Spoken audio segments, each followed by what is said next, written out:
Hello, everyone. This is Joe coming back. It's been a really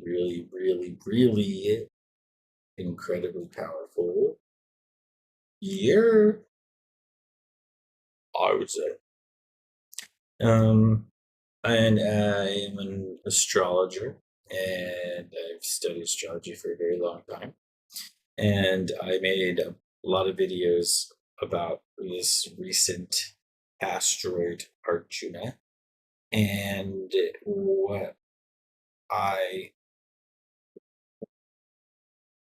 came to learn and understand through that study was about the other asteroid comet, which lives in our solar system, known as Chiron.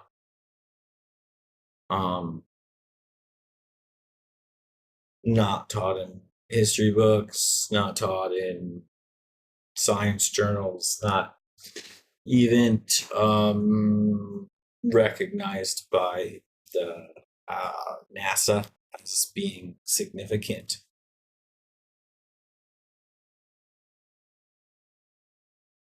Super significant. And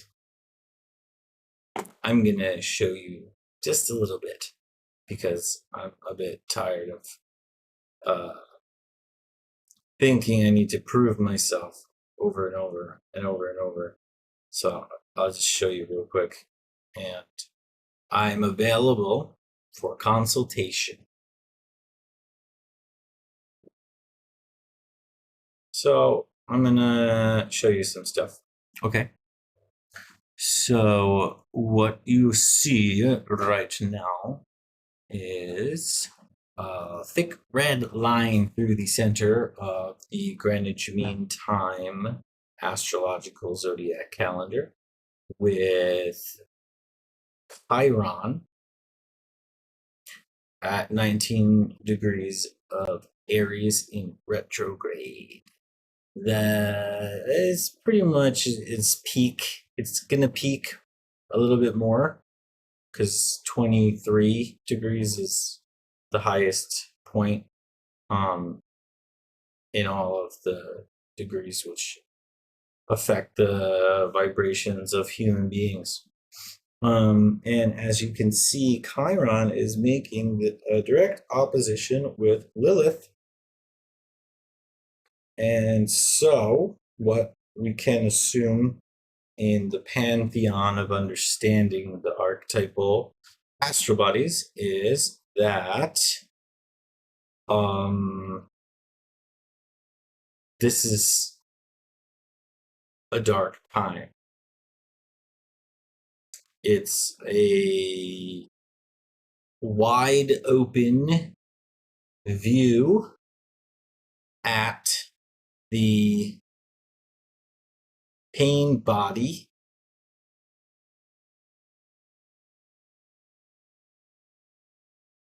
of our solar system. And I say solar system because humans are part of it, as are trees and rocks and such. So if you have been experiencing extreme states of kind of mind-boggling changes, I would probably say that this is a very high potentiality. And just so we're aware, Chiron's retrograde will go direct on December 29th, 2024. And the reason, I'm going to go back to not sharing. The reason this is really important, beyond a million other reasons, is based on scientific journals, which I'm just going to leave in the comment section or the description section, is that Chiron is in a position where it is blocking what is known as a background star, and is the only known position of a celestial body blocking a background star's impact on the planet Earth. So why is that a thing of any importance? Because I will share with you again, because I think it's also important. As I did some research, Wikipedia is now like probably pretty on point, and the sources of this came from JSTOR, as I call it, which is a scholar journal, which means an astrophysicist wrote this, and as it goes on to explain that a background star's wavelengths have a major effect on atmospheric combinations, chemicals, compounds, life force, basically, of any so-called anything.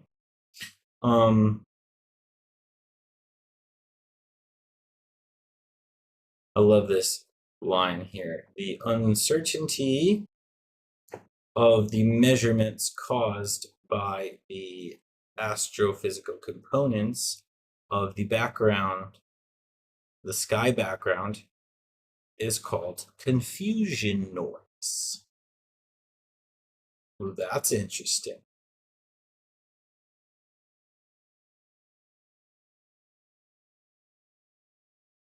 So I can make a million references to noise in the sky.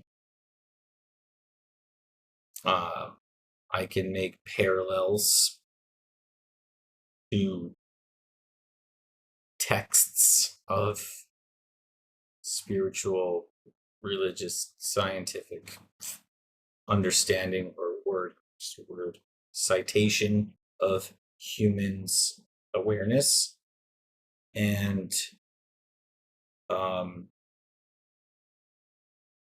Chiron moving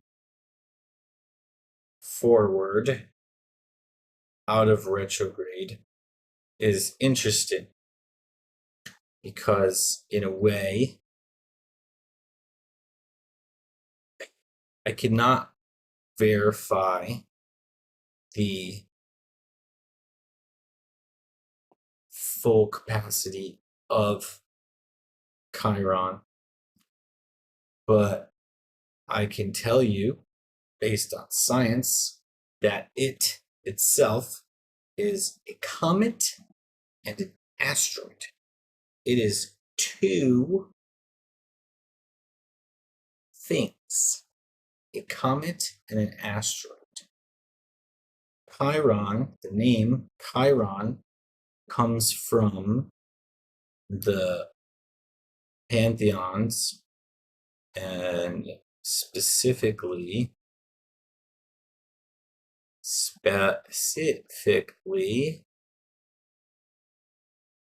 when you do a little bit of research, which everyone doesn't have the full time and understanding. I just happen to be really into astrology, and seems to be pretty damn accurate. So if we look at Centaurus constellation, we get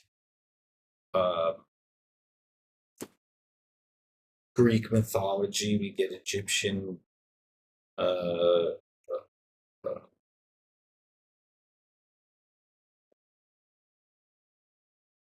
I'm just so stunned. So it just says here the constellation Centaurus is associated with the story of Chiron, a wise centaur being, half man, half horse, who was the son of the Titan king Kronos and the sea nymph Philaria.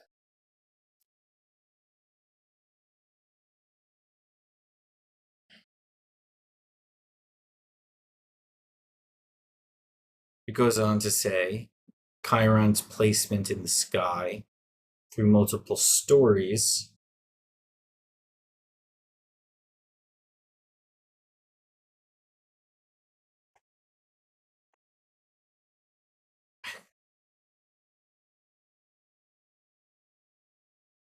to guide Jason. I mean, you can dig into that in a million ways. Centaurus was the name of the first centaur. The constellation is primarily associated with Chiron, the wise, immortal being who was king of the centaurs. Okay, I'll read that again. Centaurus was the name of the first centaur. The constellation is primarily associated with Chiron, a wise, immortal being who was king of the centaurs. I didn't write that.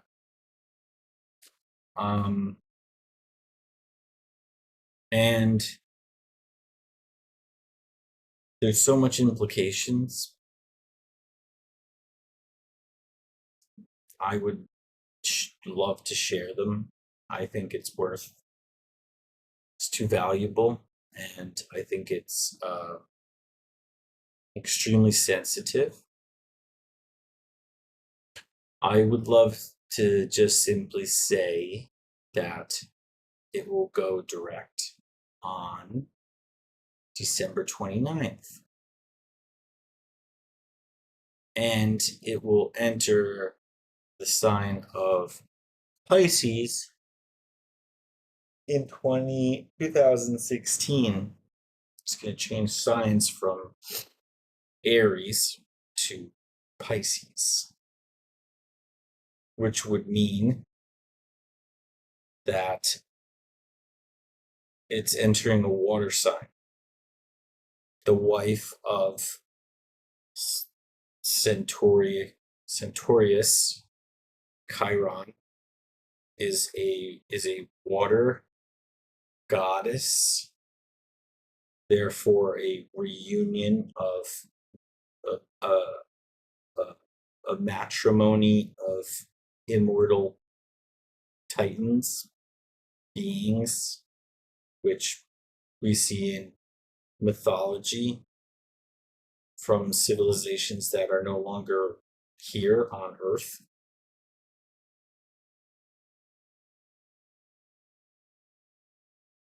I could go on and on and on and on and on.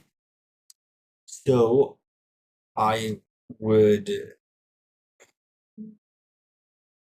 be advantageous enough to say that when that happens,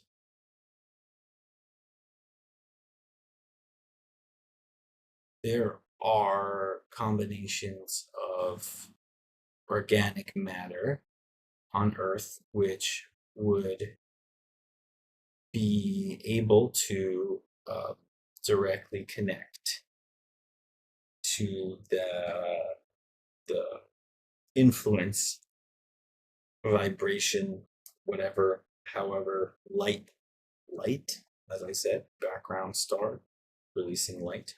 And I think humans should be really aware of that alchemy, and I think it could prolong life and heal transform humanity, evolve humanity, improve immortality. I think this is already known information. And I am going to share it with people as I just did.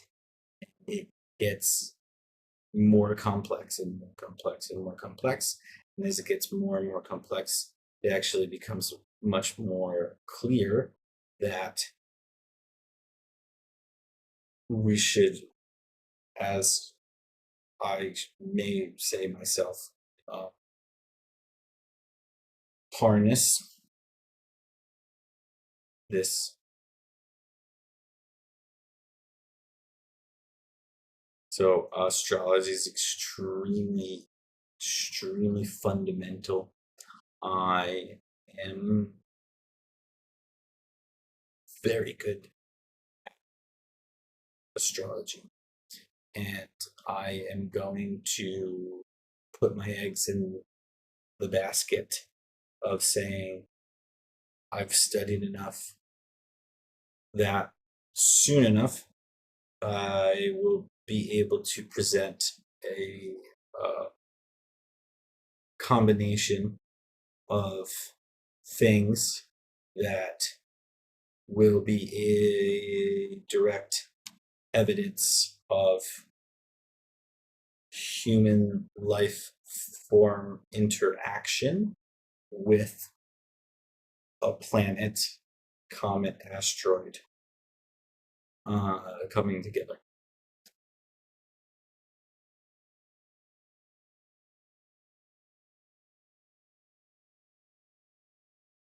Super important.